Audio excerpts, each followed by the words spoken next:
We'll start in a second.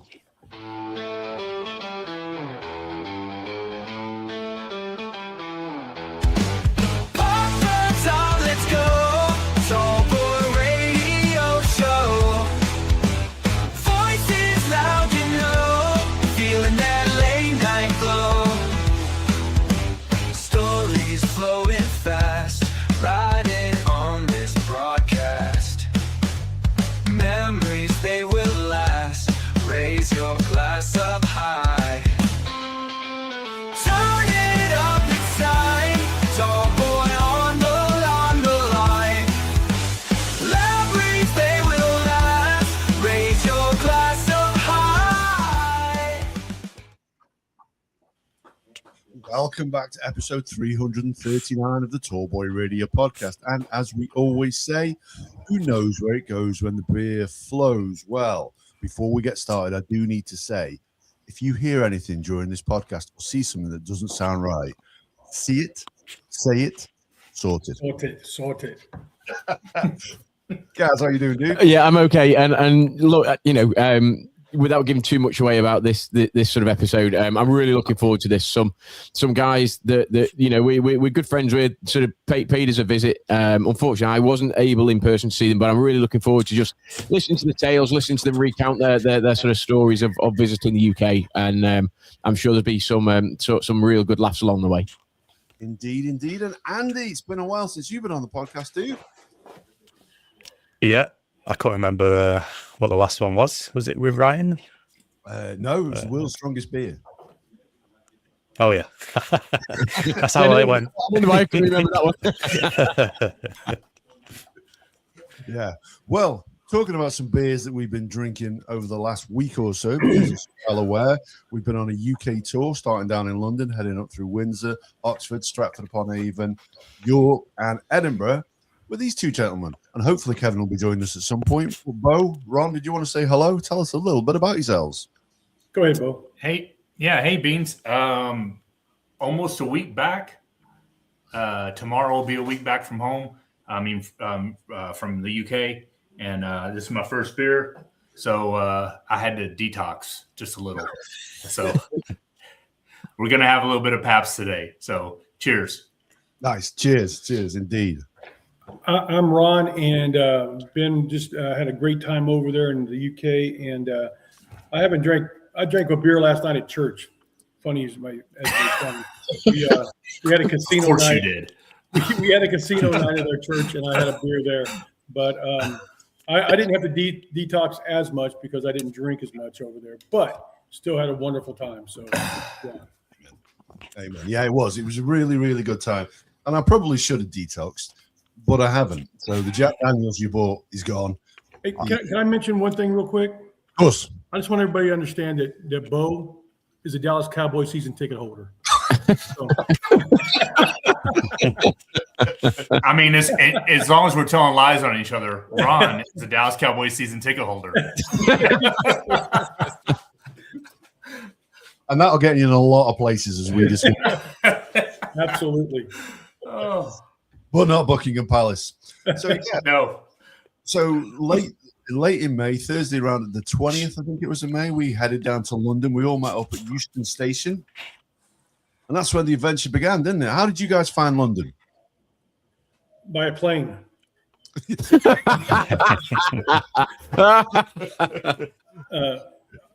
I'll start. I thought it was very busy, very large. I thought it was actually massive, and I really enjoyed Buckingham Palace and things like that. I'm into historic type things where you get to go and visit and stuff. Unfortunately, we didn't get to see the changing of the guard, but almost kind of glad because I heard that there's like thousands of people out there during that, and I'm really not a crowd person. So, but it was wonderful. I thought the experience there was really great. So yeah. Was that the first time that you'd been over there, Ron? Was that the first time you'd been to London? Yeah, I was in the military, U.S. military for 20 years, and I had one time that I was stationed. I had orders to go to Lakenheath, but I got into a special unit that kept me back into the States. So I never got to go to England at all. So I was really looking forward to doing that. Wow. Indeed.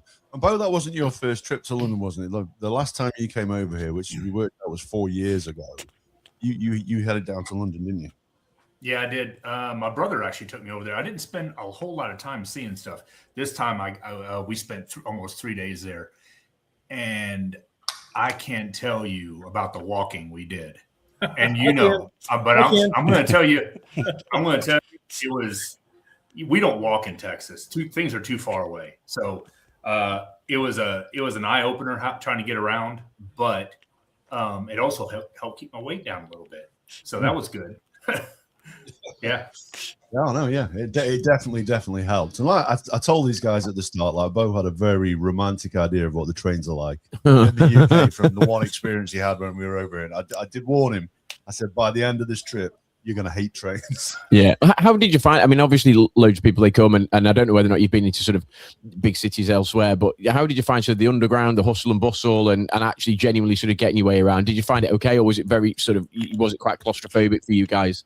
If you know where you're going, it's not that bad. And as a matter of fact, having just come from New York in January with a buddy of mine, New York, same thing, but it's dirty there.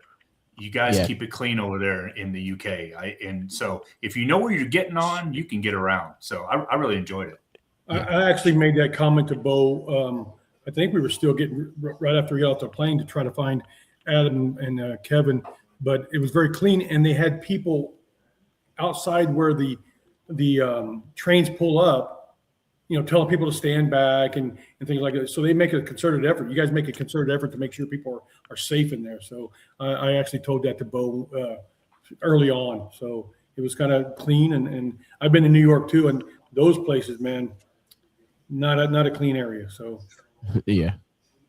No. And as Beau said, as long as you've got somebody who knows where they're going, you're golden. Unfortunately, I was going to say they didn't rely on you for that, did they? Well, we found out a whole lot. This is what we found out. Adam pulls up his phone. He goes, "Hey, we got to go this way." We take 20 steps and turn around, and that's the way we got to go. So we would just stay in place. He would walk forward. He would take 20 steps, and we'd go the other direction. So yeah, and that happened every time. It just added to our step count, so it didn't really matter too much. So that happened every time up until actually Andy, the navigator, got there, who actually genuinely knows his way around. Right.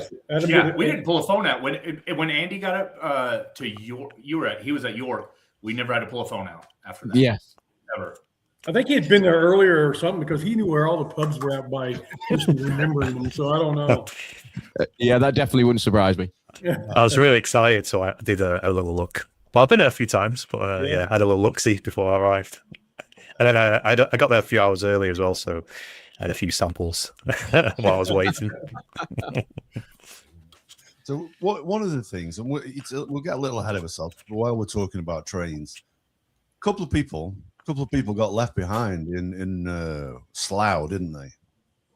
Sure did. Yeah. Well, so here's the deal. The time said I had 20 minutes. So I went to go get coffee. Next thing I know, Kevin's going, "Hey, they're leaving." And there goes the train. And I go, "Well, what the hell?" But the time still said I had 20 minutes. They hopped on the early train.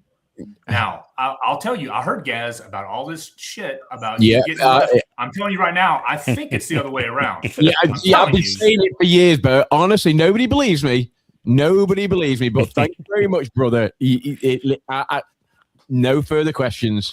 Leave no man behind unless you're Adam, who leaves every fucker behind. Well, we found out very early that he is guided by himself, and he really doesn't worry about people behind him.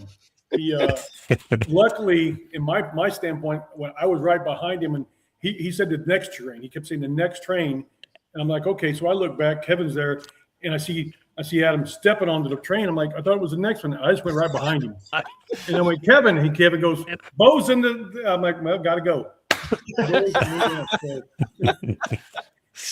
And true to the story, Adam goes, "Go get the next one."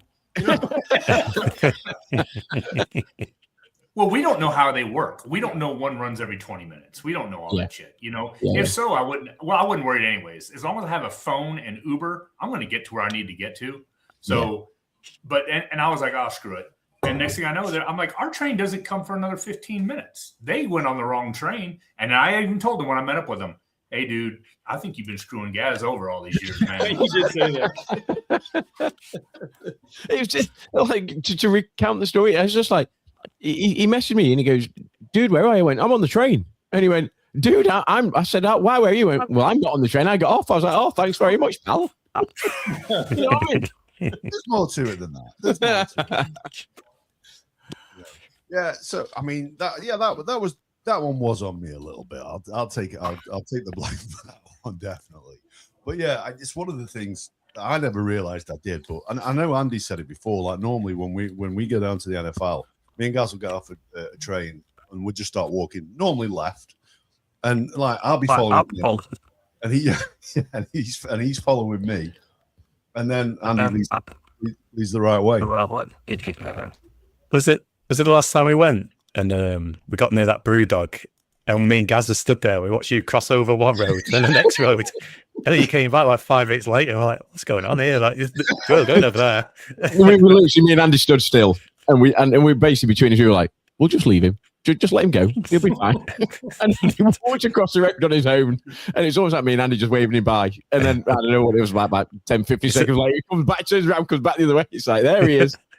Just this little wind up tin soldier. He's like wind them up, put them down. He's like, I remember in London, our last day, we were walking around that market and actually trying to find something to eat for breakfast or whatever. But Adam was just gone, and we're walking around. I think we walked around the same place 2 or 3 times, and then finally we see the bald head, that 7'4", that we go, there he is, and then we go up and was okay, So it was just kind of crazy.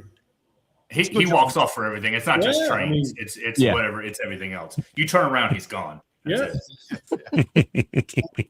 We were in York at one point, and I was leading the way, and Kevin goes to me, goes, "Are you sure you're allowed to be in Absolutely not, no." So there was a running joke, I'll say this. I kind of came up with this running joke that people go, "Oh, where are you guys from?" I said, "Oh, we're from Texas." They go, "Oh, well, what are you doing here?" I said, "Well, we're, visiting." I said, "But we got a guide." I said, "We come off the airplane, and there was a guy sitting on the floor with a sign that says, 'Hey, we'll work for food.' So we got him as a tour guide. His name's," and so it was just a running joke about that, because actually he got us around pretty good. So I put a concerted effort into it. You know what I mean? you know my sense of direction is poor. Yeah, it's very bad, poor. very bad. Yeah, absolutely. But we got to a few places, and I will give a quick shout out actually to a guy called Thomas Fosper, who's written a couple of books on pub crawls. And we used these books, and we got around, and we did a couple of these crawls, didn't we? And fair play, they took some good pubs, didn't it? Yeah. I think I thought you were going down a list of pubs and say this one's down this way or whatever, and we went to them, and I'm telling you, you have to go look for some of these. Oh, yeah. And it was awesome though. I mean, going down these little bitty alleys, and then there's a pub down at the end somewhere. I mean, I didn't feel really great about not being armed in some of those places, but but it was, once you got there, the pubs were awesome. They were amazing. Did you go to the Andy? When we last went, did we go? Was it the world's oldest one or the oldest one in London or something? It's closed when we went. Did you end up going there? Ye Almighty. Is that what it was? Yes. Right. Okay. Yeah, they'll open Monday to Fridays or something like that. Yeah. They're now open on a Saturday, but close at 7 o'clock, which is absolutely crazy for a pub. So we did the Holborn to Hatton Gardens route, and obviously that pub was in Hatton Gardens. Yes. So that's the reason why I picked it, so that we could end up there. But it took us some great pubs as well along the way, didn't it? Some real old beauties. And the first one that we went to was a pub called the Princess Louisa, which was famed for its toilets. Really? Yeah. Grade 2 listed toilets. Okay. So what makes them grade 2 listed toilets then? They've been there a long time. No, I was going to say very long. Yeah. But they've been there a long time. Yeah, and then we found the Ship Tavern, where we finally managed to get a T-shirt for Kevin and yourself, didn't we? Yep. That was one of my favorite ones actually, because it started off knowing how old it was. I think 1549 was what it said outside, And that was the first one that I go, man, we're in some old shit over here. I mean, Yeah. could you imagine the people that walked through these doors and talk shit, got their ass kicked, whatever happened? I mean, it's, you know, these walls could talk, man. It was pretty amazing. That got me started. That really got me excited. So would that be your favorite one in London then, or were there a couple of others that you thought actually that would have, you know, which one was the best one for you guys? It's the one I remember because I was sober when I walked in. So I remember, and I got a T-shirt, so I wore the T-shirt for some of the. I packed a lot of stuff. I didn't pack enough shirts, so I had to buy shirts and wear them while I was over there. So that was one of them. I really didn't have a favorite one right off the bat, but and I forget exactly where it was, but it's where everybody gave a penny to go see his casket or see his body. That was my favorite one. Yeah, so that one was up in York. That one. Yeah. So that was called the Blue Boar. That one was founded, I think, in around about 1730, and Dick Turpin was hung in 1739. Dick Turpin. And they placed his body down in the cellar, and you got to sit right next to it. Okay. Yeah. Wow. Yeah. It's incredible. Yeah, I really like that one. There's a good story about that one, isn't there? Where we were probably about 5 minutes away from that pub, and we worked out one pub, and I just zoomed off, and we got like 5 minutes, 10 minutes up the road. I was like, "So where are we going again?" He goes, "Oh, the blue balls." I was like, "That's back there, on the other side of the city." So I had to turn around and go like, "Oh, way around." They made me chuckle. Yeah, I guess he figured we didn't walk enough yet, so we needed to get some more steps. It's good weather for it anyway. It was good weather. It rained the day before we showed up, and it rained the day when we were leaving. Yeah. In between, it was awesome. It was hot. I know that Adam mentioned, obviously chatted to Adam and stuff, and I said, what was the highlight and stuff? And I know he mentioned, was it in London? I don't know whether it was in London. Was it the Jack the Ripper thing that you did or something? Yes. And did you do a tour or was that at night or something? How was that? I thought that was amazing. Over the years, I'm not saying I'm a historian by any fact, but I love history, and I've always watched different shows and things about Jack the Ripper. Really didn't come into my head exactly what was going on, but 1888, that's how far back it goes. And to have that guy, and I wish I'd have got his name, that did our tour. He was so I don't know. I guess I don't know the adjective for it, but he was very animated and very, he understood his audience. He was telling us that, and he looked like a guy from back in those days. He carried a little brown or black briefcase and just walking us around. And then, of course, his story that he told that kind of connected him to the whole thing was just amazing. So I really do that was a really good tour. And I've been on several tours in my life, obviously, but that was one of the good ones. Wow. That was I found that really, really interesting. Love Jack the Ripper. So I love Jack the Ripper. I'm interested by the story. That was an inappropriate thing to say, wasn't it? And the other thing that we got you to Urja in Shaftesbury Avenue. So you got to try some authentic Indian food made in the UK in a place. Woof. That's good though, wasn't it? That was a great restaurant. Ron was dealing with that for 5 days. The food was fantastic. I'm not a real Indian food guy, but I think I got buttered chicken or something like that. Fantastic meal. And it didn't hit me that night, but the next day in the afternoon, and then it stopped and then hit me again. And then 2 days later, I'm like, oh my goodness. Took a break. It took a break, but it was really good. And it lasted a little bit, obviously. So yeah, great food. Yeah, it was. And the other thing that we need to mention while we're in London as well is we paid a visit to Abbey Road. Oh yeah, I saw the photo. I was like, oh man. All the times I've been to London and never visited Abbey Road. So that was a Ron special right there. He came up with that. He's like, hey, when you're this close, you got to go check it out, right? So that's what we did. We went and took a look, and it was a road, and it had a crosswalk. Yeah, so we crossed it. I go into it just a little quick story beforehand. We were coming out of the underground subways and getting there, and I think Beau maybe, or it might have been Kevin, went to a ATM to get some money, just to have it, some cash. So I said, I'll do it too. Put my card in. It wouldn't work. Didn't work at all. So I said, well, no problem. So we go over to Abbey Road, go through there, and you want to buy something, get a little gift. Well, my credit card stopped working because of whatever happened at the ATM, and first of all, I got all frantic. So I called my wife up, who was still in bed. I go, get them on the phone and get this freaking thing working so I can still, because everywhere you go, you got to tap that card. So Beau stepped in and hooked me up with paying for my stuff I needed. But the actual experience there, I thought was kind of cool. I mean, you always see it. I'm not a huge Beatles fan, but that's history. So you got to kind of go look at it and see it a little bit. And we all got to write our names on the wall too, which was pretty cool. Yeah, I saw the photo and it was like, no, that is pretty cool. That is good. Nice. That wall there has Tall Boy Radio written on it. Right? Beautiful. Look like the captain again. Kavansky's here. I was on a lunch date with the wife and completely forgot about this. I'm sorry, fellas. Well, to be fair, Beau did say he thought he might have fallen asleep. So, I mean, I've been falling asleep, I suppose. You got to do things to keep the equilibrium in the house. A happy wife is a happy life, as they say. That's true. Yeah, you Yes. heard about that. Yes, dear.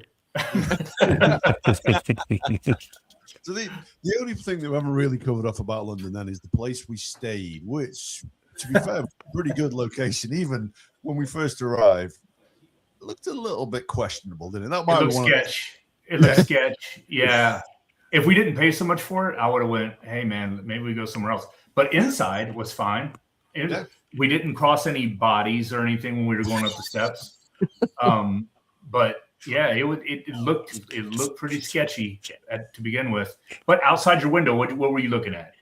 parakeets. Okay. And Shard as well, yeah. Yeah, Shard. Shard's okay. Yeah. Parakeets. Yeah. Oh, man, I love those parakeets. There's a family of parakeets living outside. Don't expect that. We know. Well, Kevin asked him, what if you only wanted one? Is it just a key? Yeah. The other interesting thing about that place was we'd been there 2 days before we found the fridge. That's absolutely true. And I let the guy know. I was like, listen, dude, couple things. Maybe the bathroom need a little bit more cleaning, and just let us ignorant Americans know where the fridge is. No one looks in the hallway. In a closet. In a closet. Yeah. So. Yeah, we were talking about that. We went out and got drinks, some sodas and stuff like that. I go, man, it'd be great to have a refrigerator. That was first and second day, and you put some ice somewhere, but no, it didn't have anything until the last day. No. You wouldn't think to look there, would you? No.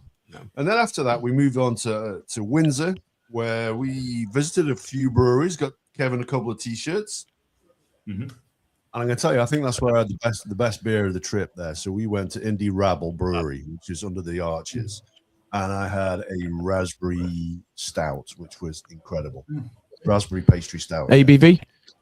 It's about 8, I think. Oh, okay. Yeah, good one.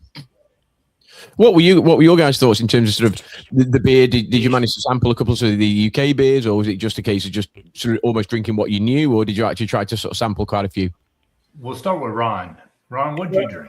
I'm a very finicky beer drinker. I'm a Dos Equis Texas guy. That's basically I drink that and nothing else. But I am a guy that will try things just because being in the military, you go different places, you got to try different things. So I did try some of the standard beers. I didn't really. I guess maybe it was the first day, but I really didn't like too many of them until I got to drink some ciders, and the ciders were pretty good. I really enjoyed them. And then I think the last day we had some, was it sour? Yeah, some fruited sour beers. Fruited sour beer, which was really good. So I like that too. Unless you don't want to drink a strawberry sour something and then drink a root beer because it just doesn't taste very well after one. But other than that, that's pretty good. I got to drink. Which was really good. Instead of drinking the beers, I drank some Malibu rum with what you guys call lemonade, which is kind of like a Sprite thing. Very refreshing, and it kept me going, and I really enjoyed that. Nice. And while we're on our trips around the different boozers, we learned the differences between a public house and a free house, didn't we, Kevin? Yeah, there you go. Are we going to bring up Stan Smith? Is that what we're going to do? That dick. Stan sucks. I'm just saying. Yeah. Oh God, I wish we could have had that shirt. F Stan Smith. Yep. So Nobody will know what we're talking Yeah, about. Samuel Smith. Yeah. Samuel Smith. So when you visit a public house, you have the beers from that particular brewery free house. You can have anybody's beers. So Samuel Smith, so there was no regular beers. They were all Samuel Smith. You couldn't have a Guinness. You had to have their equivalent of a stout. Right. Kevin was not a fan of that. Were you, dude? Well, to quote Ron, why would I want something that's like a Dos Equis if I can't have a Dos Equis? Why would I want a Guinness knockoff if you can't have Guinness? Yeah, I agree with you. You know, not that I didn't voice this about 14 times on the trip. But it was really disappointing to me to go into a pub that had been around for 500 years and find out it serves the exact same stuff, no deviation from everything else Stan sells. So I was so disappointed. I'm like, you're going to go into these old pubs. They're going to be serving some historical stuff, maybe some mead, maybe some of this other stuff. We're going to get to try some real stuff and find out it's Budweiser, Miller Lite, and Bud Light everywhere you go. And to be fair, what the hell is this about? To be fair, he might have gotten some young lady fired from her job. That's the truth. Yeah. She was just agreeing with what he was saying. And she was like, well, you're not supposed to be on your phone. You're not supposed to cuss. He goes, get the hell out of here. Right? Who's going to kick us out? And she was like, I don't know. I've only been working here since December. And the girl behind the counter was like taking notes. When Stan shows up, you might be fired. Yeah. Way to go, Kevin. Yeah. So that was my alcohol-related incident. Yeah, that was the Duke of York. That was, which was I think in or around St. John's Wood. So if that lady did get fired, I'm very sorry. But she was for me a little bit too honest. So when he ordered the halloumi, the deep fried halloumi, they're saying how good it is. Yeah, how'd you make it? So, we just get it out of the freezer and warm it up. Okay. I was like, these things are really, really good. What did you do to them? She's like, pull them out of a bag in the freezer. Oh, yeah. I'm like, what? We were either hungry and drunk or just hungry. Either way. Deep fried. Again, expectations, preconceived notions. I'm expecting, they got some Asian cat or somebody back in the back, cooking stuff up and mixing them and coming up like, putting unicorn tears in there. I don't know. And find out it's from Costco in a big bag from the freezer section. Again, Stan Smith's pub. That's all I'm saying. So I'll tell you another place that we visited as well, dude, which wasn't actually originally on our schedule, which is where Beau and Kevin got left at the railway station. We ended up in Oxford, which is your old stamping ground. Yeah. So I did some teaching down in Oxford. Some teaching posts, and it was I loved it. It was a great place, great historic place. The parks, the universities, strolling around, and actually the pub that one of my sort of favorite authors used to drink in was at the Eagle and Child is in Oxford. Did you go on? Is it shut down? Closed for refurbishment. Yeah. So we had a couple of beers in the Lamb and Flag and a pizza in the Lamb and Flag opposite. Yeah. Where they found a lady who wore cowboy boots and she wasn't left alone.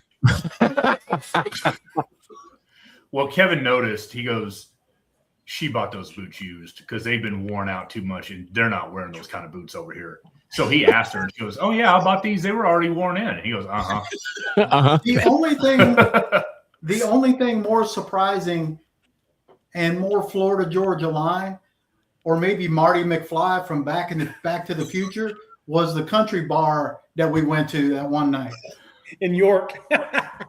Yeah, I mentioned that to Chris this morning. I almost made myself a strap to go around so my cowboy hat doesn't fall off.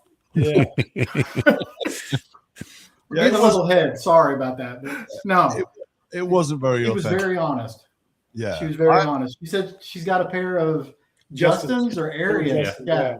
she had ordered. She was sending them in. Wow.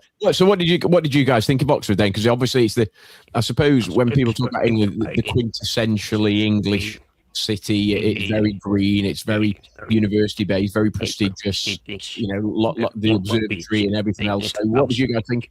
Well, to be fair, in my ignorance, I guess people could call me my hillbilliness, but I thought Oxford was one school, but right. It's not. And I thought, there's many of them. So that was good history for me to know. Now I know what I'm talking about. Yeah. So we got to see Magdalen College. I think that was one of the ones we got to see. And yeah, it was pretty damn impressive. It's my first time in Oxford because I never got down to. Have you not been? No, because the time that we were all supposed to go down, I ended up having to work. We had a stock take through work, and I didn't get to go down. Right, okay. For me, it was great to visit Oxford. We visited the Turf Tavern, which I'm repping the T-shirt on that Kevin kindly bought me. So thank you for that. And that was 1381. That pub. Did you ever get to there when you were in Oxford? I don't think so. I mean, there's a famous pub where sort of most people go. I don't know how old it is, but I think it's called the Trout. It's either called the Trout or the Lazy Trout. And there's one called the Head of the River as well, where basically you can get on, you can have a bit of a punt, and there's like gondolas and that sort of stuff around, and you can sort of go down the river. But I don't think I ever did get to that one, dude. No. And then we moved on. To Stratford-Upon-Avon, and I told them what a lovely, sleepy town it was, the birthplace of Shakespeare. What the hell happened on the first day? A gang fight. It was a gang fight. What? It was a proper gang fight. Oh my god. Yeah. We were just walking down the street. God. The kids, one went past like with his t-shirt like this. So you thought, Oh, okay, something's not right there. Not so good. The next minute, about 18 kids came kicking the shit out of him. And he was running in shops to try and get away. I was like, sorry, honestly, it's not normally like this. and then they cornered the other one in the jewelry store, and they were, what in the hell is going on?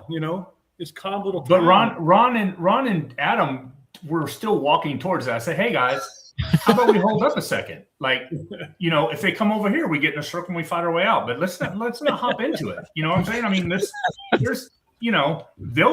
it's going to suck for them. We all got old man strength. We don't care, but, and you guys are kids. We don't care about that. But I can just imagine Adam going in there just swinging, all these little kids running out. Adam's just swinging like this. Well, you don't let them get behind you. So you put yourself in the corner and you fight your way out. That's it. Yeah. So brilliant. Yeah. I can't believe that, dude, because Stratford is normally very quintessentially, again, English, very sleepy, very laid back, but, very serene. And obviously you've got your beautiful sort of river sort of running through it as well. There's loads of beautiful place. Can't believe you walked into a gang fight. Well, Gaz, that's not the only thing that happened. Yeah, I mean, all kinds of excitement. We're walking down the road, and I go, hey, does anybody smell rubber burning? Right? And nothing. We go down a little bit, and we look to the left, and there's a van on fire. It's on fire. And there's a guy running, trying to take stuff out. And for about a half a second, I go, I wonder if I can help this guy. I go, nope, not a firefighter. Let's just keep going. So, wow. Yeah. Yeah. That's Stratford. It's not normally like that. It's normally very, very pleasant. But we found a couple of old pubs. Found the old Thatched Inn there from 1470 and the Garrick Inn, which was a little bit older than that as well, wasn't it? Which was very, very haunted, so told us. Yeah. And the bigger thing was we had to have a down day. Yeah. We had to take it down a notch because we had been drinking, we had been walking. If we were going to make it, like, put on a good showing in York and Edinburgh, we had to come down. So we just started relaxing a little bit and, doing laundry and whatever else. So we needed it though. I mean, it was necessary. So those couple of days you only visited about 8 pubs as opposed to the normal, like you said, on all the other. I know Adam's stores.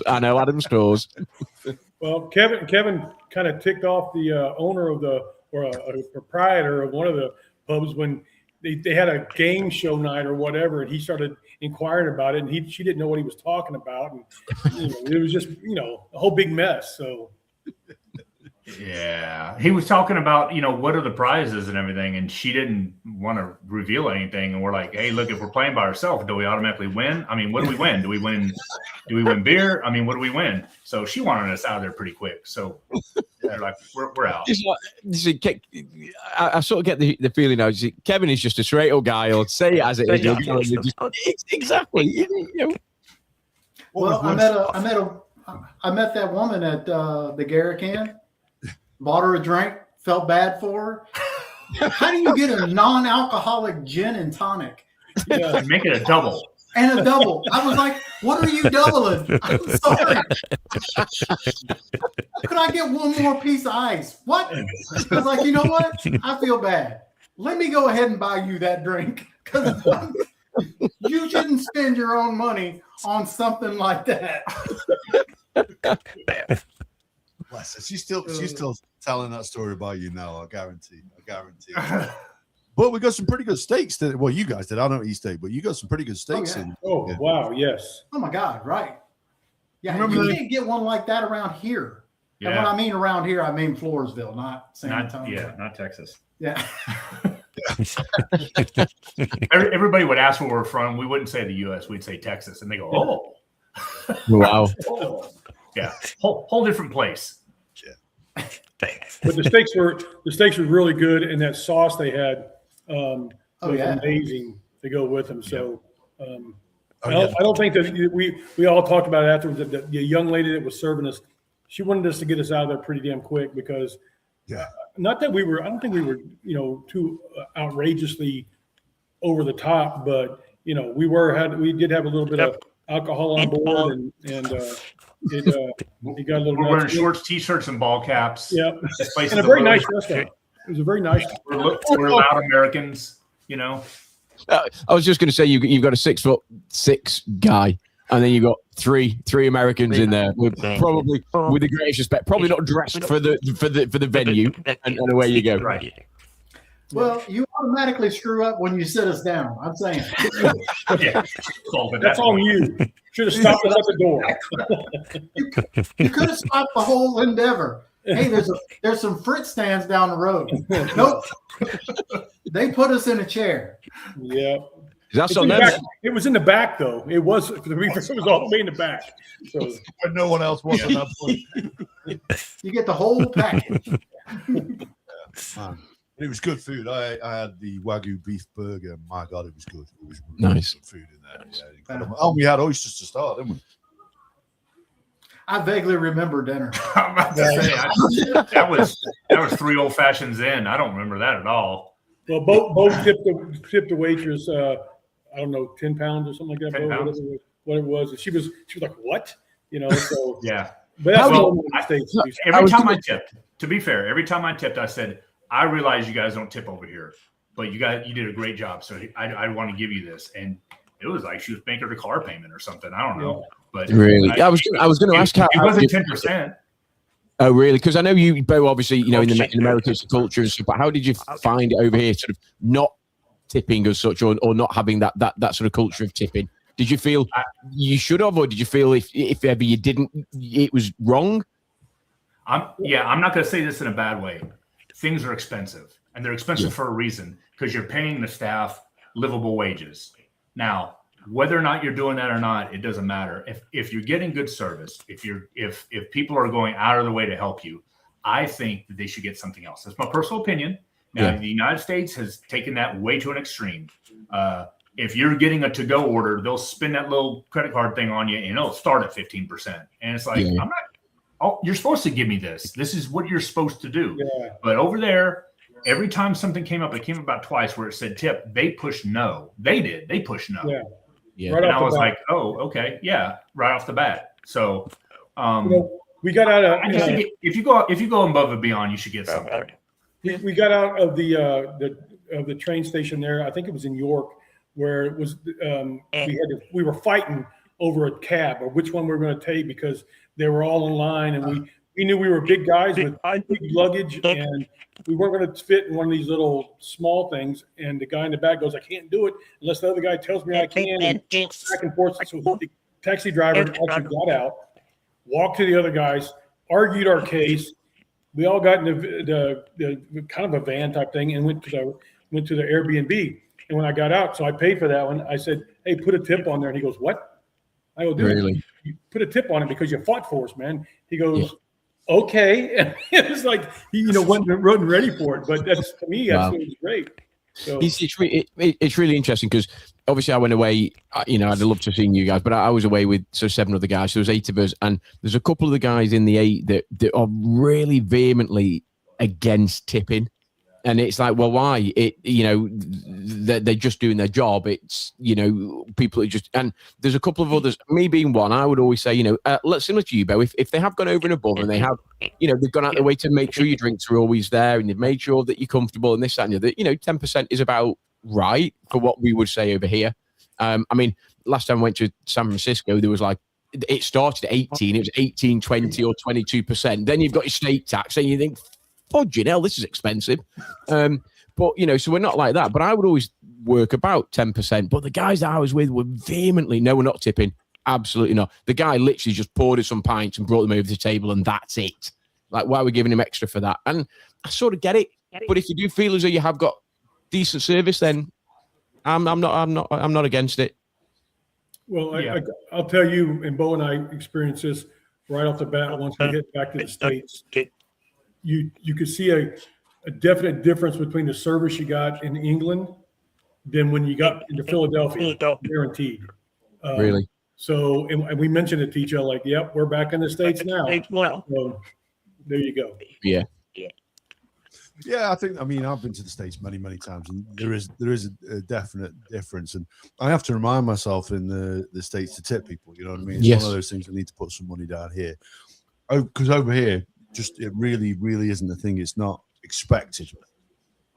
So after Stratford and the gang fights, we headed up to York, which is the home of the Vikings, which is where indeed we met our very own Viking ourselves. So we had somebody else to direct us. And you took us to some pretty good places as well, including that VAR bar as well, which you found. Yeah, I didn't know what to expect from you guys because I thought you're gonna be like, dead. You've had a week of drinking and stuff. I thought, I don't know how to. Do I need to be calm? Because I tend to have a beer and I get giddy and I want more. But I just hope I just went with the flow and just tried to follow everyone else's lead. Yeah, it was good. Yeah. York's amazing. It's like everything's walkable, and we did the walls, did loads of different types of pubs. Any Belgian beers, Andy, in there? Oh yeah, that VAR bar was just full of them. Like, yeah, really good. Have the Golden Drac and Delirium Red in there. Oh, nice. Yeah. Did you guys try any of the sort of the slightly stronger sort of Belgian beers that Andy was drinking, or? No, but I tell you what I did do. A couple of places I had Guinness, and I won't drink Guinness in the United States. Right. The U.S. Guinness, I don't know what they do to it. I don't know what they put in it, but it tastes like you're chewing it. Over there, it's not the best beer I've ever had, but I could drink it. Yeah. And so it was good. It was real good. And I wanted to make sure I had a proper, Guinness in a couple of places. So yeah, I had 3 or 4 on the whole trip. So it was good. Nice. Yeah, and you had to go splitting the G. Yep. I too much, too little. Let's just drink it. It's hard. It's hard. I have a glass now, though. I got one now, so I'm gonna put beer in it. And I'm gonna practice for my next time. Yeah, but you did try. It's not Belgian. But it's Belgian. Yeah, I think it's Belgian. Actually, it's a Flemish beer. You tried the Duchess when we had it up. Oh God, that's the worst beer in the world. Okay, and I'm not going to disagree. But when I saw it, I said, "This is my chance. I got to find out what this is about." And I knew I wasn't going to drink it all, but I poured myself about that much. I drank every bit of that, whatever was in that, and I was done. That was it. I had water next to me. I was like, I can't do this anymore. It's just not very pleasant. I mean, I know Andy's laughing, but it just is not very pleasant. No, there's nothing good about it. No. Ugh. But we did find some other good bars when we were in New York as well. So we went to the place where Guy Fawkes was born, because he was born in a pub. That was one of the places that we went to. Again, they had T-shirts there, but none in our sizes for some reason. And then the three-legged mare, where the guy from the Crystal Maze was working. I think he was pretty keen to see the back of us as well, wasn't he? I mentioned that today too. Had no idea that they had that bar there and why it was empty. But I will tell you, I thought they had the best ale. Yeah, they actually had the best ale. Really? It wasn't that kind of? I mean, it really was. It was and it was red. It was made out of berries. It was really good. I could have sat there all day and drank those. Oh yeah.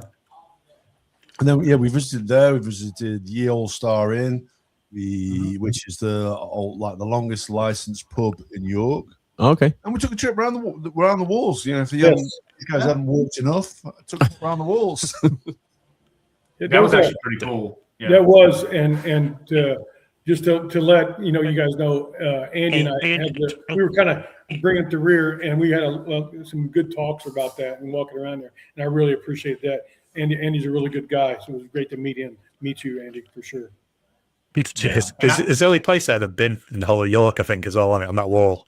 Yeah. How much you have to carry your rubbish around? It's like, if I was a bin on this corner, I mean, you walk halfway around this wall, there's this bin. Well, that's weird. Yeah. Cool place. Is that the place that had the church that took 250 years to build? That's the one, yeah. That is crazy. It took them as long to build that church as we took to build America. I mean, that is crazy. That is absolutely crazy.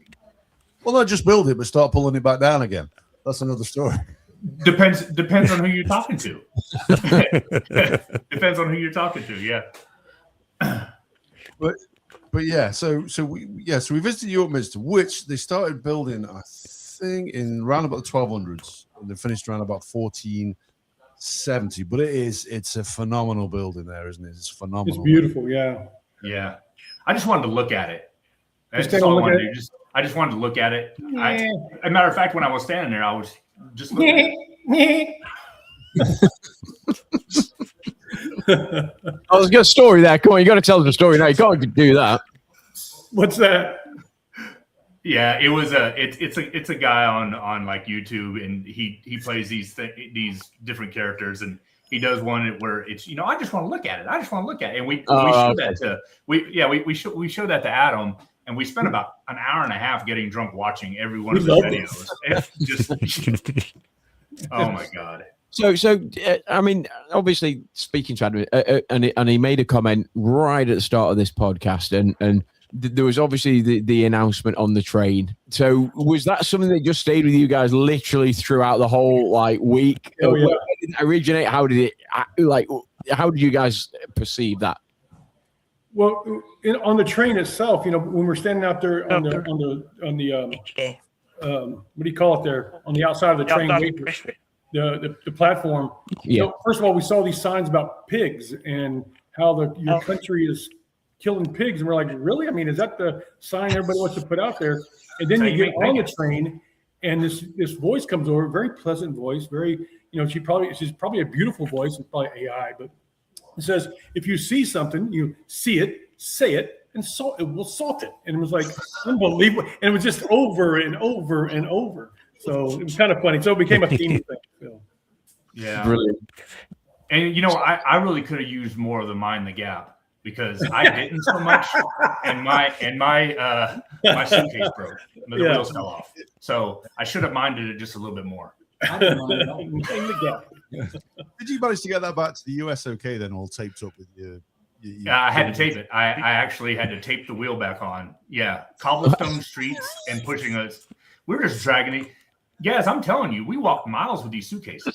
Miles with these suitcases. Yeah. And I'm going to jump forward just real quick because of Beau's luggage.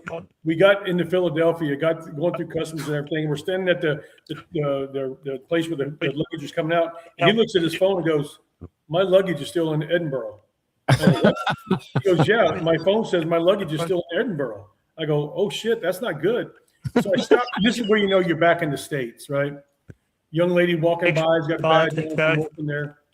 I said, "Excuse me, ma'am." She goes, "Yes."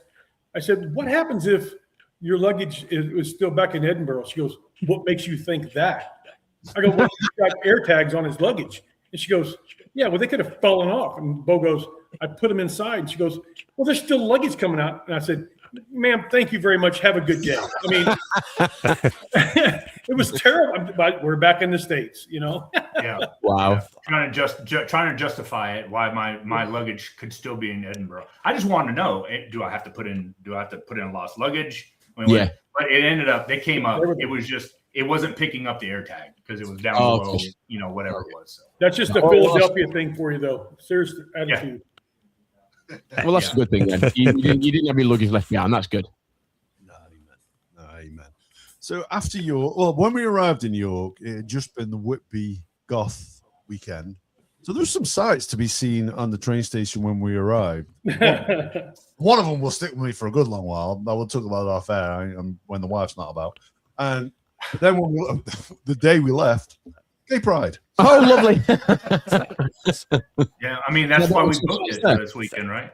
Yeah, that's it. We're all about it. You know, none of that really matters to me except for people. We saw a couple bananas, people dressed like bananas. I don't understand where that fits in. There was some Oompa Loompas. You probably don't want to ask. There was some Oompa Loompas. So, Or eat the banana later. Yeah. I'm just saying. So all of that was kind of weird. I don't really get the why you're dressing up as like it's Halloween. I don't get that part of it. But Speaking of Halloween, we're not leaving York without talking about the Marty McFly bar. Good call, Kevin. Thank you. Good call.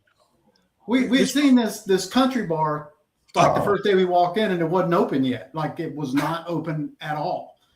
So the next day it opened, and I'm like, oh, cool. We'll get to go in and hang out. Great music. They were playing some good music, but everybody in there looked like they saw Back to the Future, went and got an outfit and jumped on, and that was their country outfit. It was a dude in a straw hat that was bent way the hell up, and it had a red cord tied under his neck, little fringe on the side, looked like Little Lord Fauntleroy. And then he had tennis shoes on top of that, peg leg jeans, and I just sat there going, what in the hell? And I get it. I do. I get it. You know, they're not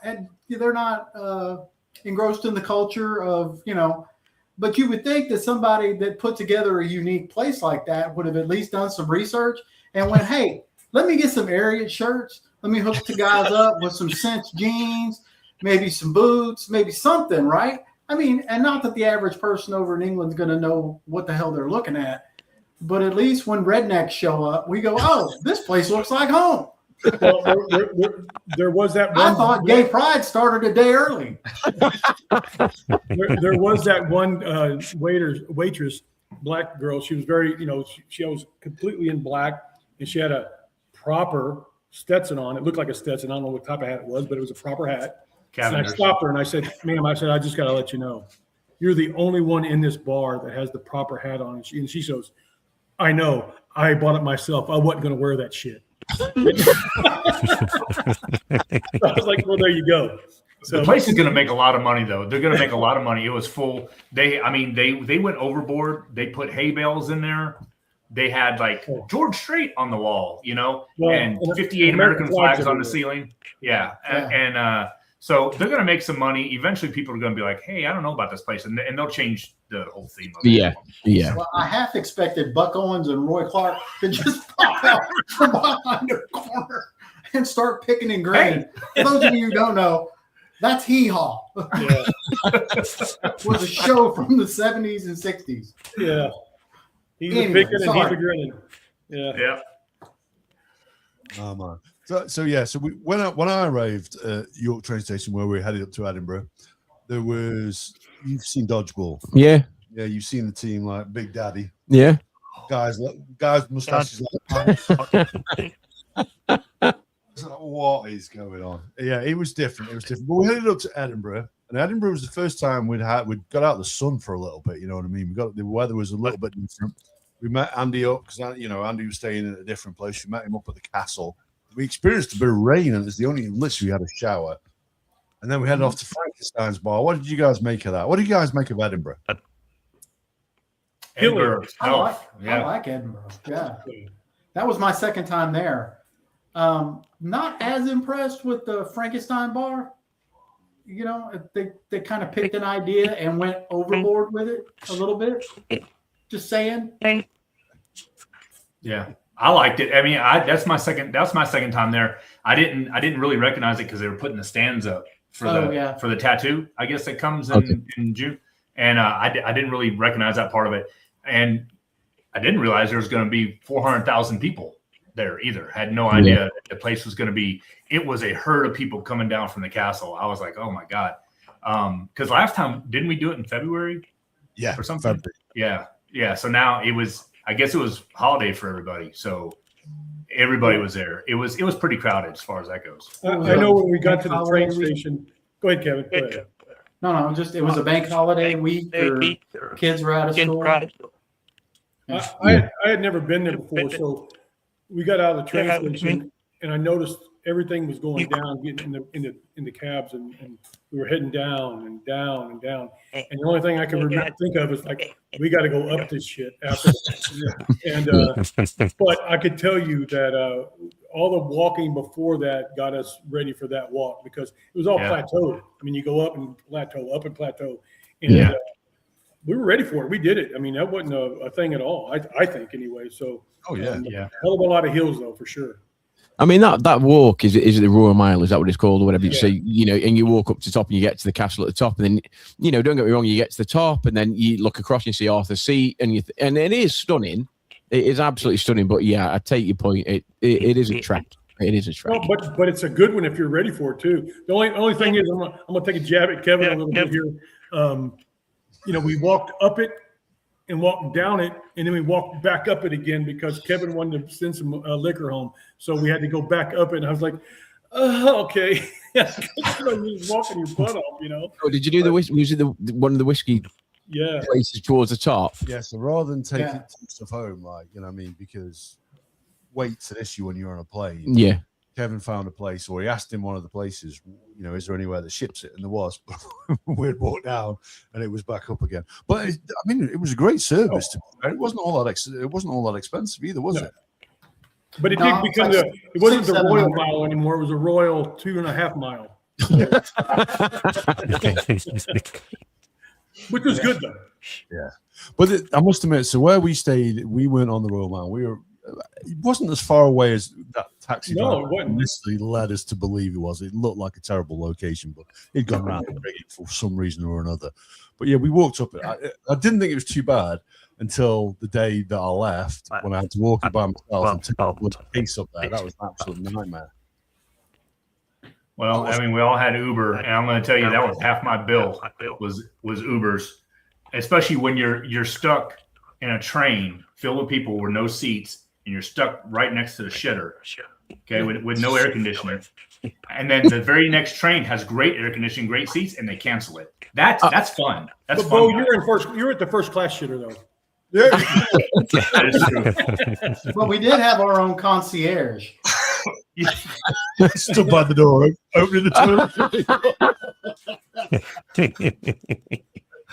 Oh my God! That was one of the things. So they cancelled a couple of the trains because the tracks had got too hot. Yeah. So this was Oxford. And Oxford's about where the Indian food hit me, you know. So I spent a lot of time at Oxford train station toilet, and then I came out and Beau goes, "We're getting an Uber." I was like, "Okay, where to?" He goes, "Windsor." What? I had a note. I was in church with last night. He asked me, we were talking about it.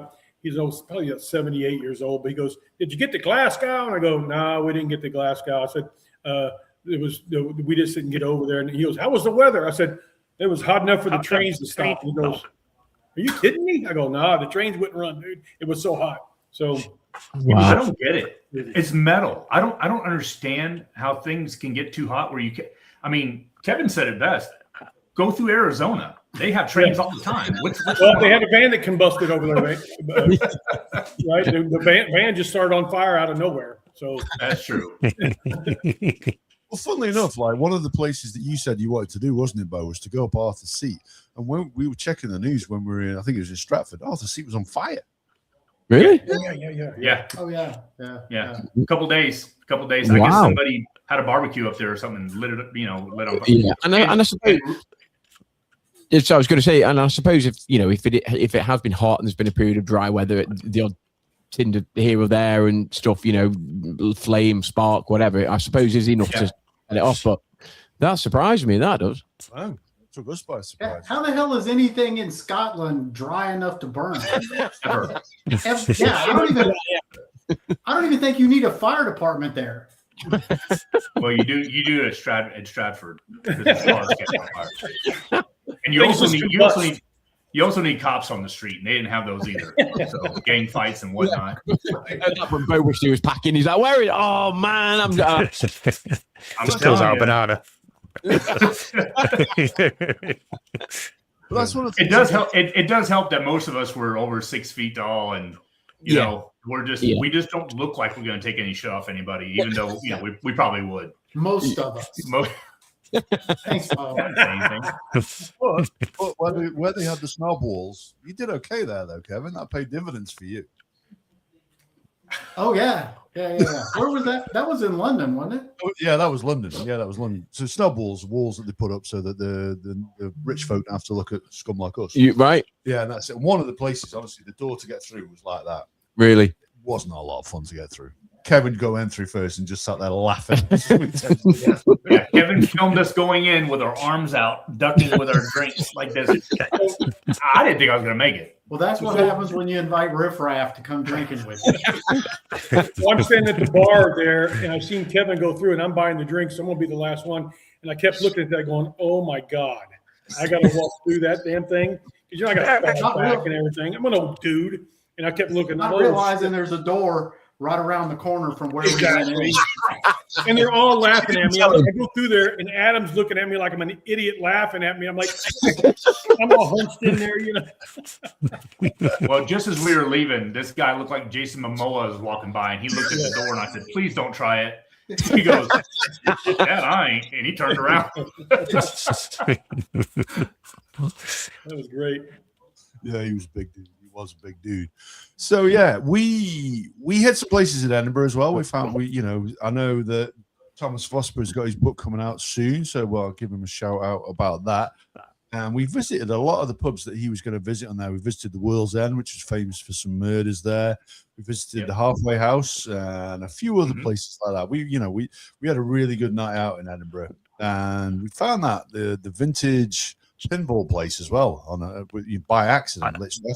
After we took you guys back to get the taxi, we headed on back up that hill and just spotted it down the side, didn't we? And again, hear him. Yeah, good. What do you think, Andy? Did you bring us there on purpose, or were you ready to play some pinball, or shake it up that night, or what? I saw it, didn't it? As we walked up the hill, it was like a little alleyway. You just saw a little pink elephant. He goes, "Oh, delirium bar there. So let's go in there." And it was a nice little bar. It's like out of the way, wasn't it? Like down them steps. A little bit, yeah.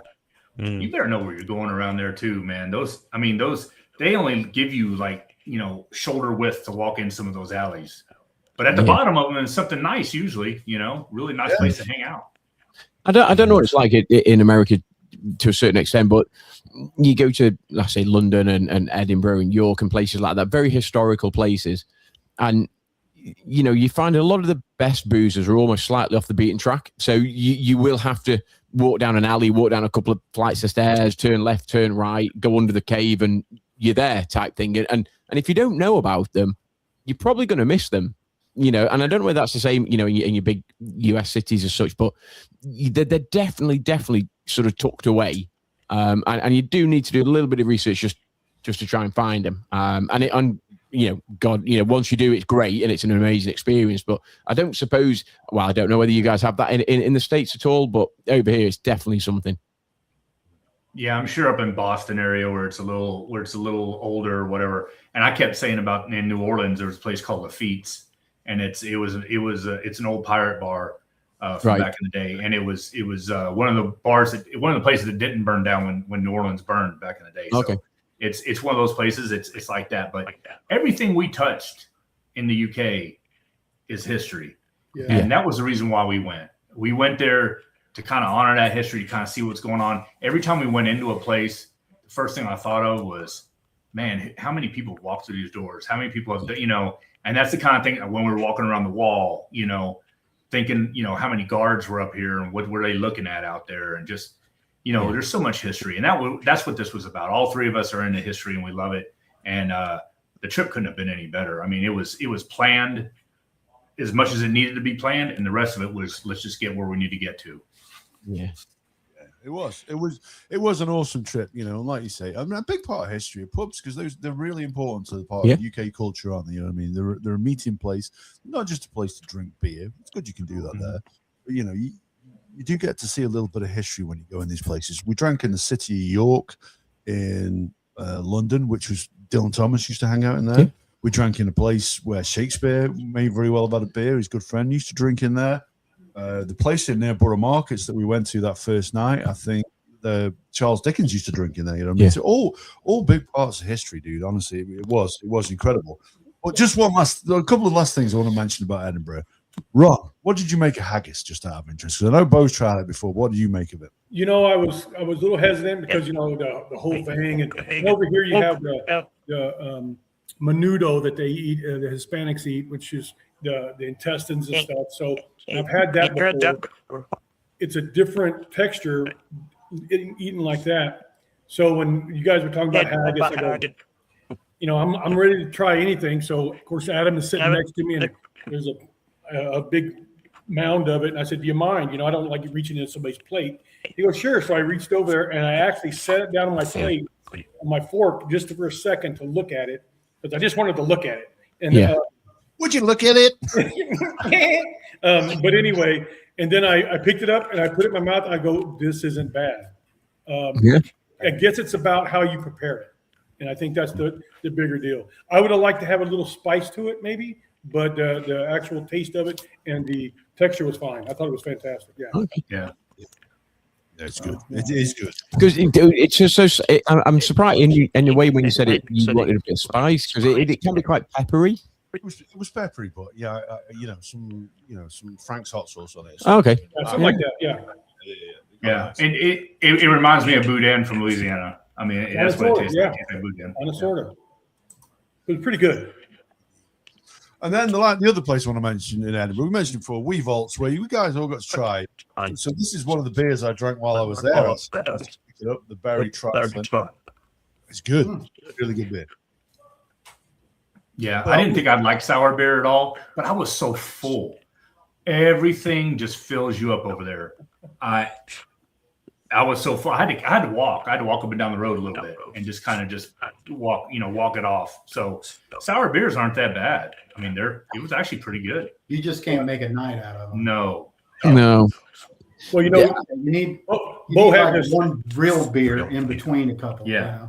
Beau had the one, I forget what it was called, but mango beer. Was it mango, Beau? Yeah. And when I picked it up off the counter to give it to him, and I don't know if you guys know what Metamucil is. You guys have Metamucil over there? No. It's something to help you you cleanse yourself, if you know what I'm talking about. And I picked it up and I was like, oh my God. And I give it to him and he goes, oh. And he drank some of it and he goes, oh my God. It was chunky. Very thick. Yes.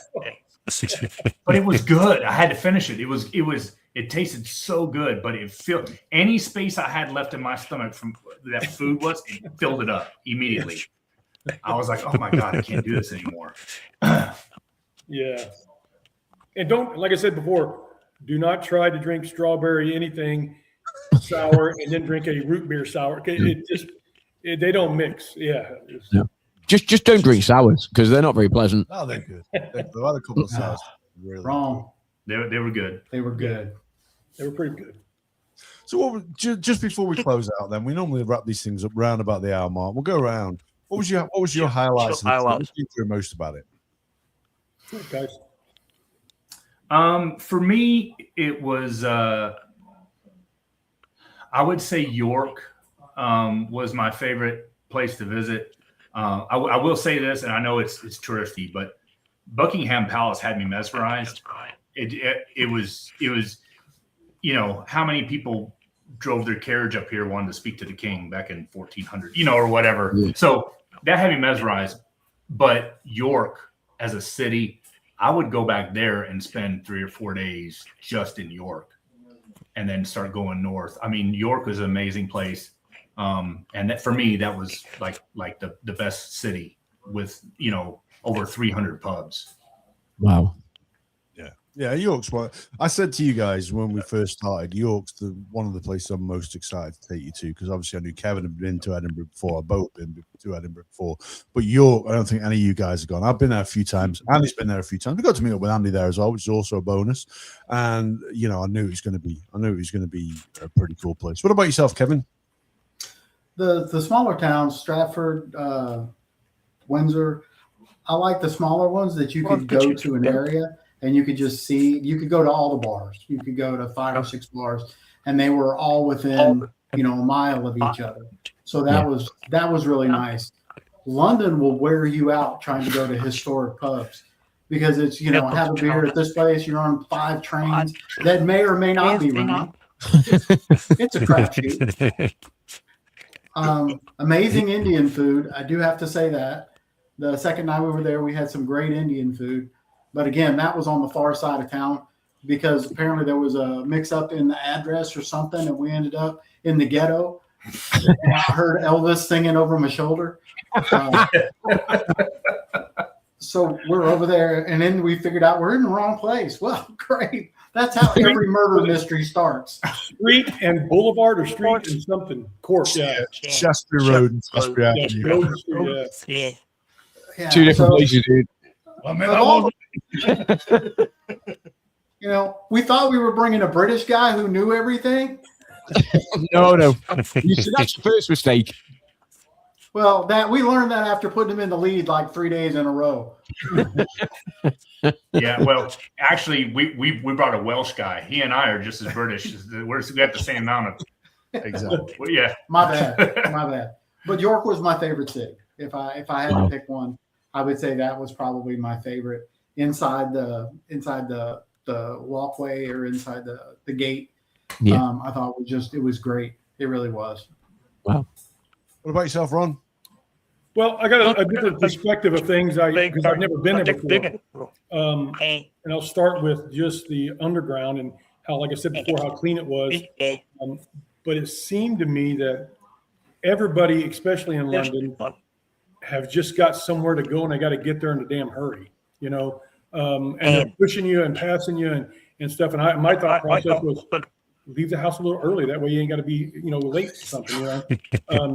But all the places, I thought the people were very nice, pleasant, the servers, like we said before, was fantastic.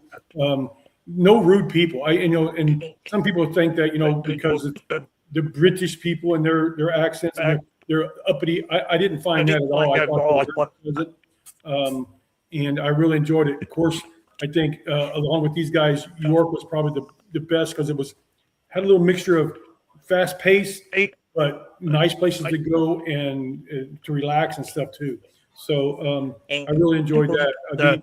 The whole experience, I thought, for me to close it up, is that I really appreciated our talks, Adam and Mike, when we were in their rooms or in our living room areas, and me and Beau got into a couple of deep discussions on churches and stuff like that. And Adam, you told me a little bit about, you know, how things went like that. Andy and his views on, and I won't get into politics, but how we honestly have some of the same mentalities when it comes to that, except that, you know, over there, I don't think I could live there. The way the laws are there. So I really enjoyed learning that stuff too. And it's because of you two that we were able to do that. So, and I said this before you guys left, and especially you, Andy, is that thank you to your significant other and Adam, your wife, to allow us to go and you guys to come and visit us. And Andy, I thought it was great. I seen a picture. I just got you on Facebook, you and your son, which he said this, I was going to say this earlier. I didn't know about pubs. And he goes, yeah, my son wants to go to the pubs all the time. I'm like, I thought that's a place to drink. He goes, no, it's a family place. You go do that. So I thought that's pretty cool. I really did. And thanks both of you guys for taking your time. It was an honor. It was an honor, wasn't it, Andy? Oh yeah. I mean, obviously, just I've met Beau before, so we sort of knew what we're getting into, and then you sort of attract similar people, don't you, and friends and stuff like that. So yeah, it was a good few days that I spent. And I'm glad I got to be a part of it. And no one had any serious injuries or lost anything. Nope. I got all my teeth. I'm looking at ad. So, See, like genuinely, guys, that's incredible that Adam has actually managed to survive 4 or 5 cities in the UK without sustaining an injury. You won't believe how amazing that is. I did pre-warn him. I am pretty hopeless. And I think I proved that, honestly. Well, that just leaves it to me then to close out the episode. Guys, we'll chuck you a little bottle or something down there. So we thought we should definitely propose a toast to you guys. There's only one thing to propose a toast to you with, and that is, of course, an Aperol Spritz. Oh man, that'd be good. Yeah. Cheers, guys. Thank you very much for joining us. Cheers, boys. Hello. Yay. cheers. Indeed. So that just leaves it to me to wrap up the episode and say thank you for joining us. So what's been our most expensive episode ever to put together, really, to get all the stories, and a lot of money on beer around the different places, and in Beau's case, on Ubers. So, yeah, and getting a free pair of underwear when he did his washing as well. We never even. Oh, I did get a free pair. Whoa, you can't. Whoa, sorry, you can't stop then.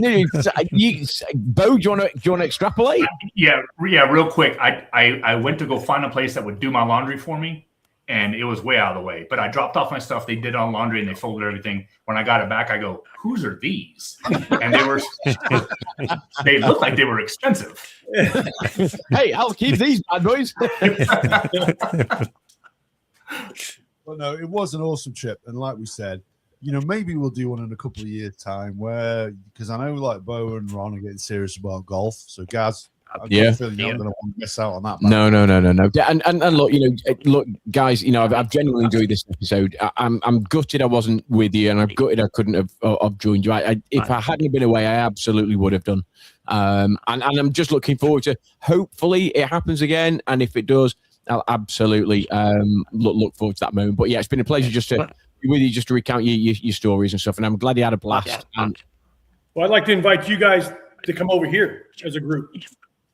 Well, yes, and that's something that we absolutely need to consider, and if we can do it, we absolutely will. And I would love to. We'll take you to New Orleans. Yeah.